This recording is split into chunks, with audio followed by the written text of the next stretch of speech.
So now we'll go to the concluding talk. Thank you, Christina. And we'll go to concluding talk of today's symposium. There's more coming tomorrow. So the next speaker is Marjan Rupert, the curator of the manuscript collection at the National and University Library of Ljubljana. Marjan Rupert studied comparative literature and sociology of culture at the Faculty of Arts in Ljubljana. He studied theory of the novel in Paris and studied in Vienna on various scholarships. Since 1994, he has been employed at the National University Library in Ljubljana and is now a curator of the manuscript collection.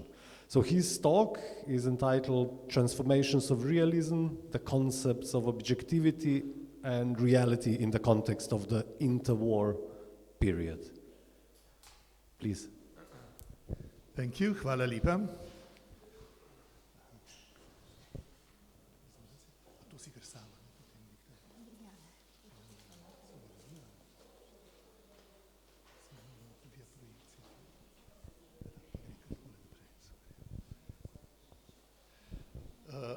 Although I wrote a text to the exhibition of Neue Sachlichkeit organized by the Božidar Jakac Gallery in Gostanovice, recently also designated as a museum of modern and contemporary art.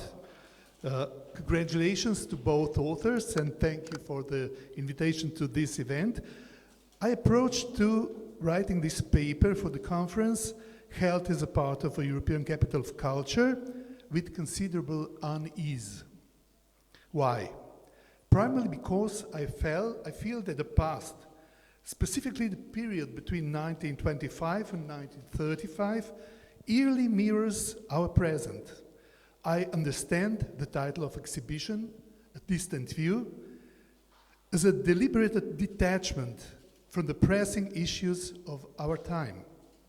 Issues that foreshadowed radical and tragical changes in the society, and it brings to mind the metaphor of the Titanic slowly sinking while the orchestra plays for the last couples on the dance floor. At the same time, I fear that today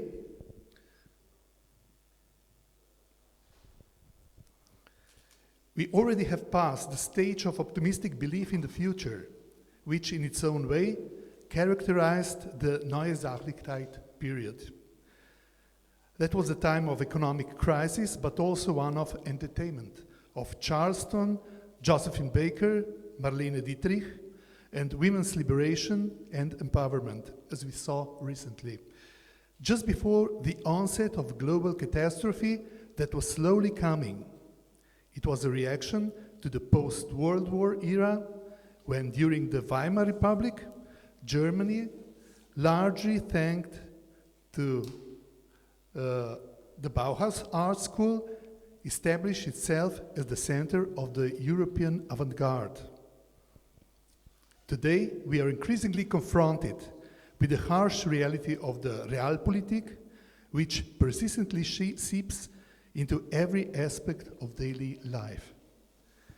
We are witnessing an erosion of human rights, which once we believed to be historically guaranteed. Historical examples clearly show us that a militarized demand for order, often populistically justified as common sense, tends to lead to totalitarianism. In the exhibition catalog, I wrote about the various perceptions of Neue Sachlichkeit in our region, focusing particularly on the fundamental differences in artistic practice, reception, and the resulting critical discourse of that time, both locally and across Europe. It is generally accepted that within the so-called New Realism, which emerged after the 19th century realist movement, two main simultaneous yet ideologically opposing currents of realism developed. Each interpreted the essence of what could be called realism in art, and by extension, the perception of reality itself, in a distinct manner. This divergence was not only artistic, but also socio-political. The interwar period, which alongside avant-garde experiments by artists such as Kosovel and Černigoj,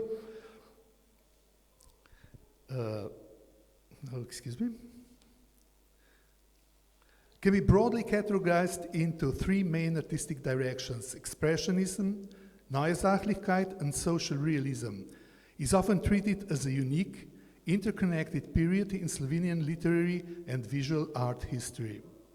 Within this period, numerous thematic and stylistic characteristics coexisted, during displaying clear signs of continuity and, on other times, significant difference.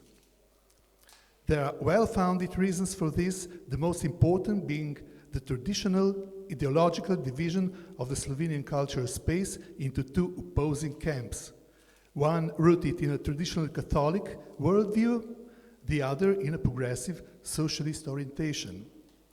These ideological divisions were also clearly reflected in the field of artistic creativity.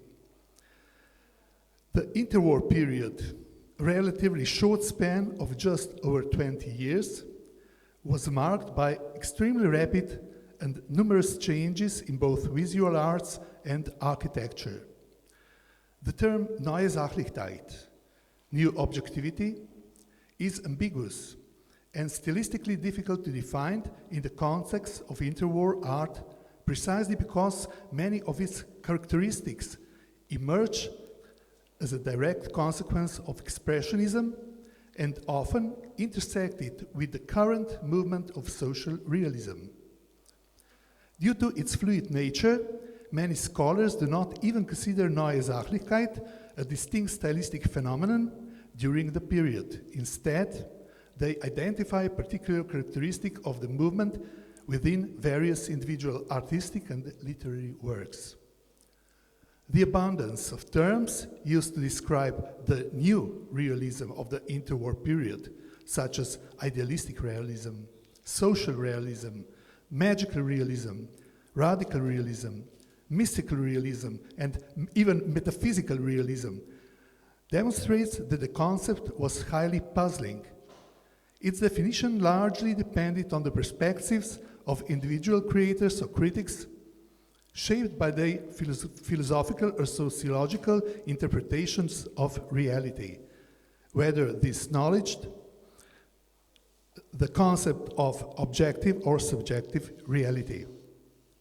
This issue is especially important concerning one of the fundamental questions regarding the creations of an artwork: the relationship between the real and the imaginary, a question inherent to all artistic creativity. The depiction of reflection of reality has always been a key object of an artist's representation. The term Neue Sachlichkeit was initially associated with visual arts. As has been stated multiple times, Gustav Friedrich Hartlaub, who organized the first exhibition titled New Objectivity, German painting after Expressionism in 1923 at the Kunsthalle in Mannheim, as we saw in the picture, showcased painting that, in contrast to previous artistic movements, depicted the world in its concrete, objective form. In a way, this represented a conservative alternative to the entirely novel approaches of modern art, which sought to be deconstructing traditional conceptions of the artwork and reality. Modernist movements such as Cubism, abstraction, and the avant-garde, along nearly contemporaneous expressionism and futurism, had challenged traditional representations. Meanwhile, a similar trend among Italian painters led to the Valori Plastici group, which also returned to depict objects and realistic painting. However, their interpretation of objectivity was different. It was imbued with the mysterious autonomic existence of objects. Hence the emergence of terms such as pittura metaphysica and magical realism. German painters who embraced new Sachlichkeit returned to natural forms, with human life and reality once again becoming the central themes. One segment of artistics focused on straightforward and unproblematic, almost idyllic representations of figures and spaces, characterized the clean lines and the volumetric approach aligned with the renewed realism. Their subjects range from still lifes and portraits to intimate interiors and landscape, as here on this picture, Kanold and Shrimp. And to make a comparison, there are the Slovenian versions of Vinopilon and Tone Kralj. Their subjects range from still lifes, Another group, however, was not interested in objectivity for its own sake, but instead pursued a socially critical agenda. The foremost example of this tendency were Georg Gross and Otto Dix, whose verism was explicitly socialist and anti-militarist. With precise details, they depicted urban life in large cities, caricaturing the social and ethical contradictions of contemporary bourgeois society. And once again, the Slovenian examples of Tone Kralj and, on the other side, excuse me,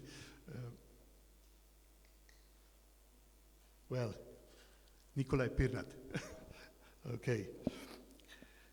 German painters who embraced new society, the term Neue Sachlichkeit was soon adopted by literary criticism in Germany as well. However, applying the term from visual arts to the literature presented a challenge. Unlike many other artistic movements, Neue Sachlichkeit did not emerge through a manifesto, a groundbreaking book, a magazine, or a pivotal event such as an exhibition. Instead, its literary equivalent was shaped by numerous facts and factors including aesthetic, social, and economic influences. The only definitive date marking Neue Sachlichkeit in Germany is the year 1933, when the Nazi Party seized power. This marked the beginning of a sharp ideological divide. Most politically engaged authors, especially those of Jewish origin, were forced into exile. Artistic works deemed unacceptable were richly ridiculed in the Entartete Kunst exhibition, while books containing undesirable content were burned in mass bonfires. The celebration of these public book burnings, as illustrated by an invitation to the event in Munich in May 1933, as you see on display,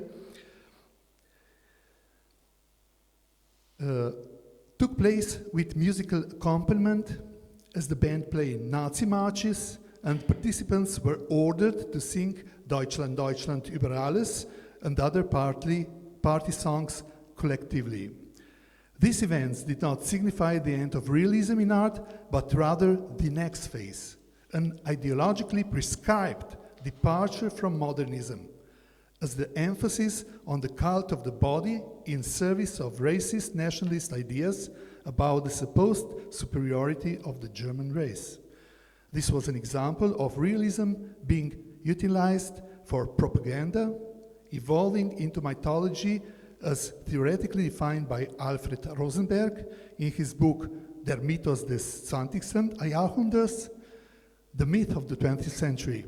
As the leading ideologue of the Nazi Party, Rosenberg had a decisive influence on artistic developments in the Third Reich. Censorship also became prevalent in the arts, as the conservative aesthetics of ideologically driven realism rejected the free artistic ideals of the Weimar Republic. The interpretation of realism was embraced largely because it was the most comprehensible to the masses. Art's primary function became propaganda, as exemplified by figures such as Arno Brecher, on this picture, by portraying Albert Speer and representing the pervert realism of the Third Reich.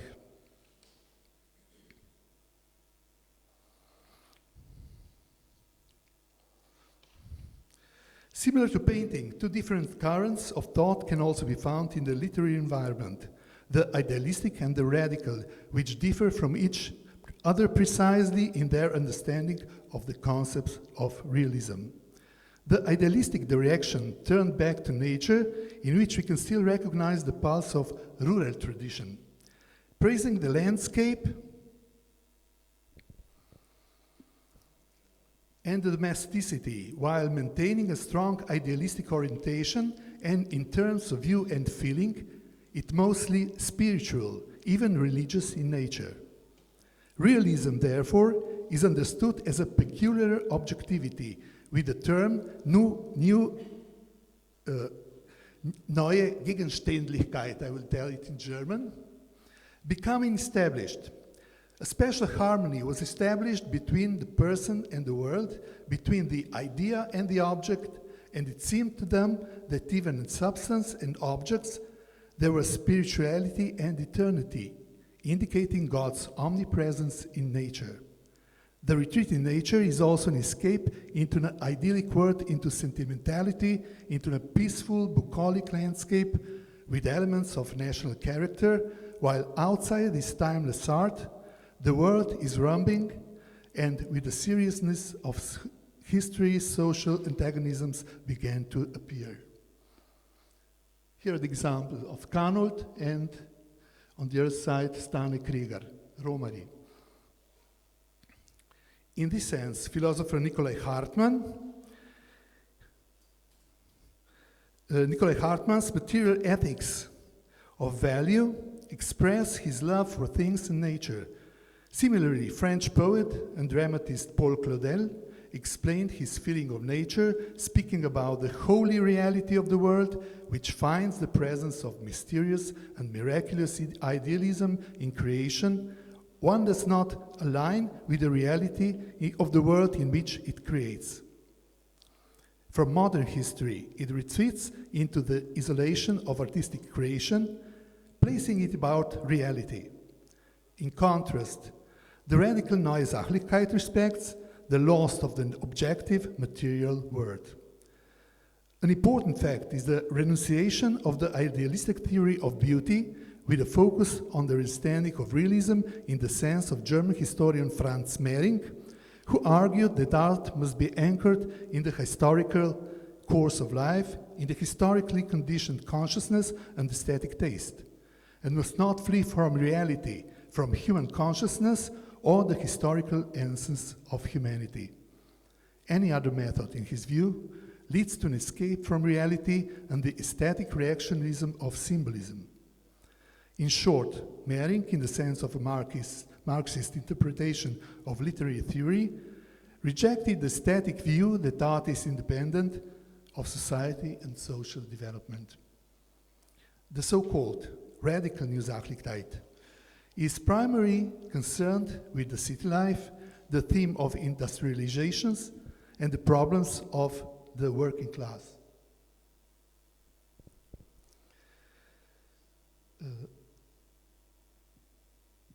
This is no longer an idyllic image of the world, but a reflection of the reality of social and class conflicts and the existential dilemmas of the common man.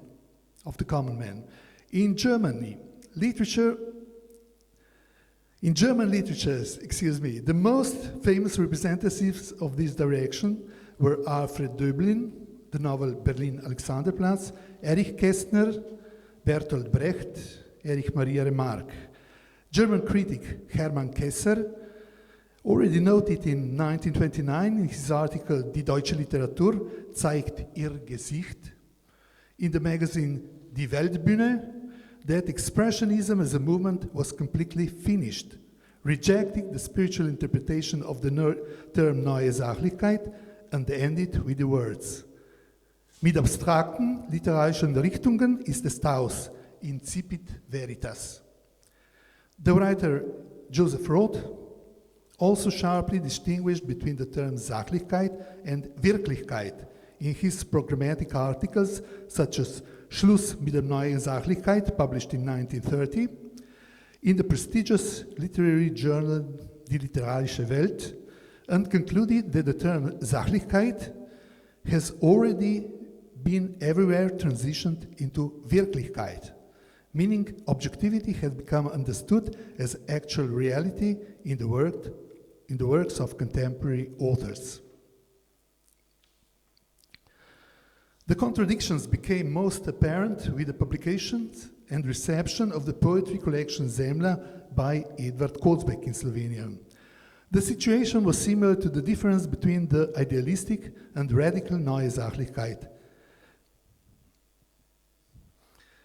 While the Catholic side emphasized objectivity, predmetnost, in the sense of the Catholic worldview as a Christian idealism, as a synthesis between spirit and object, the other side, based on Marxist materialism, insisted on concept of reality, stvarnost, which is not just an abstract spiritual concept, but must necessarily reflect the reality of the contemporary world. The objectivity of the new reality in Kocbek's collection Zemlja develops in the direction of a cosmic feeling that discovers the spiritual essence of the reality. In this explanation, Vodnik could write that lyricism returned to objective life, to a reality that is not seen either naturalistically or impressionistically, but realistically, metaphysically. Vodnik, trying to find a synthesis, argued that Kocbek in his poetry found and revealed the essential and holy objectivity. Ivo Brncic, on the other hand, rejected the idea of any realism in Kocbek's work, stating that in Catholic poetry there is flight and fear from reality. Instead of addressing the problems of actual life, it resorts to asociality and mysticism and returns from concreteness to abstraction. He believes that true realism should not close itself from the dilemmas of the contemporary individual, but must find and expose these problems. The difference between literature and painting at the time is clearly illustrated by a dialogue between the writer Tone Seliškar and the Vidmar brothers painters in 1930s during their exhibition in Ljubljana. While the writer advocates for an engaged social tendency in literature, one of the brothers responds that while the socialist issue in contemporary society is indeed pressing, but he adds, however, in art, this is not necessarily required. For now, I can only see the painting tendency in my work and in those of my brother as well. Slovenian publicist culture at that time was more critically and theoretically oriented towards literature. The most important and well-known journals were Dom in Svet, which was more conservative, Catholically, and on the other side, the liberal journal Ljubljanski Zvon. In the 1930s, a more left-wing journal Sodobnost began to be published. At that time, there was no specialized journal for visual arts in Slovenia that continuously followed and critically assessed contemporary visual production worldwide. The journal Umetnost, edited by and dedicated to artist Miha Maleš, primarily focused on his own creative environment, while Dom in Svet occasionally published image supplements, mostly featuring older classic paintings, especially those with religious motifs, with some reproductions of contemporary Slovenian visual arts in line with the tastes of the time. The most prominent artists features in this magazine were the Kralj brothers, Gregor Perušek, Stiplošek, and Nande Vidmar. In Dom in Svet, Frances Tele, who had studied in Vienna before World War I and had a broad knowledge of European painting, was the editor. He was the first to use the term new reality, neue Sachlichkeit, nova stvarnost in Slovenia, borrowing it from the German model. A characteristic formulation of Stele from 1938 notes that the great world is the new reality, primarily characterized by a problematic reality of the grotesque present, a mirror that should awaken social conscience and announce the decline of human dignity in a morally hypocritical and socially unjust human society. But, however, he also thought that in contemporary Slovenian painting, the initiatives were deeper, primarily stemming from the desire for artistic expression of Slovenian essence. It was from this desire that the Kralj brothers adopted the new slogan of Neue Sachlichkeit and began artistically shaping the rural milieu. Thus, in the field of painting, within the new reality, so Brothers Kralj and Domin Svet,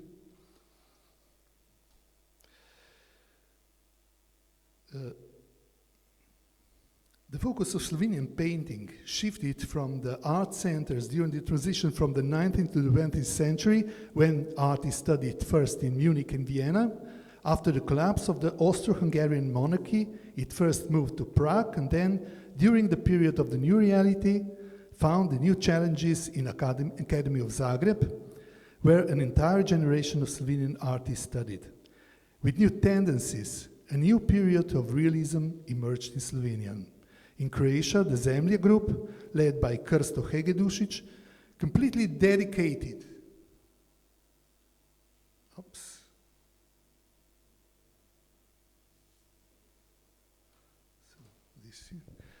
Krsto Hegedušić completely dedicated itself to depicting social inequality with a strong social tendency. Miroslav Krleža, in the foreword of the book Podravski Motivi, that contains 33 of Hegedušić's drawings of the impoverished Croatian countryside, wrote that his art was not a caricature, but a practical application of the thesis of the social tendency in our painting and a graphic diagnosis of our reality. Every authentic work of art becomes, in voluntary and independently of the author's intention, a kind of diagnosis. We mostly call it mirror of its time. During the new reality period, Neue Sachlichkeit, however, we encounter a different logic of creation. Authors intentionally aim to create, in the full sense of realism, not just works of art, but especially in literature, documents of the time.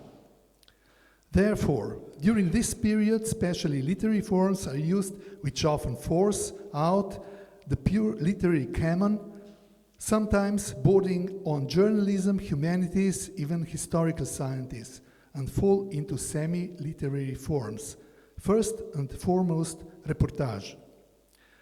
This genre, according to Elena Jobbio-Crea, is one of the important literary characteristics of the new reality period, narrating the reality of the moment in an extremely realistic manner with bare facts. As German said, nackte Tatsachen. German literary critics of the time even used terms from photography, which, as the most realistic mechanical reproductions, record reality and does not lie. Describing life was seen as der Aufnahme der Realität, the capture of reality. Such directness in creation contributes to the necessary documentarism that embodies the modern need for a new realism.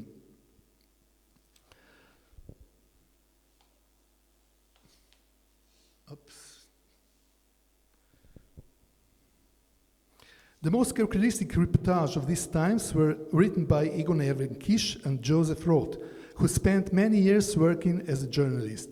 In 1996, a book of his collected reportage, What I Saw, Reports for Berlin, was published in Berlin. In English in 2003.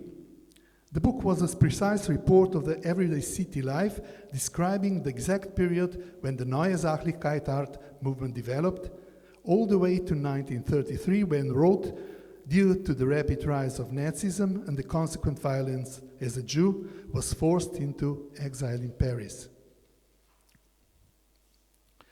2 years ago, a very similar book was published in Slovenia, a collection of short stories by Cyril Kosmač, which, both in style and content, can be called reportage.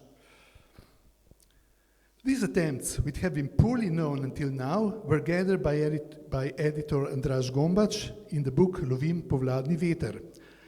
These pieces were published in various newspapers in the 1930s, during the time when Kosmač, due to fascist persecution, had to retreat from the Slovenian littoral, which has become part of Italy after World War I.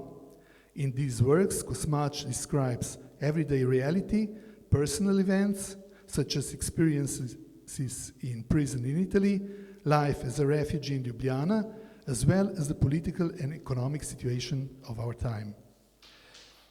One of the most famous authors of reportage was later George Orwell, who in his many books described life at the bottom of society, down and out in Paris and London.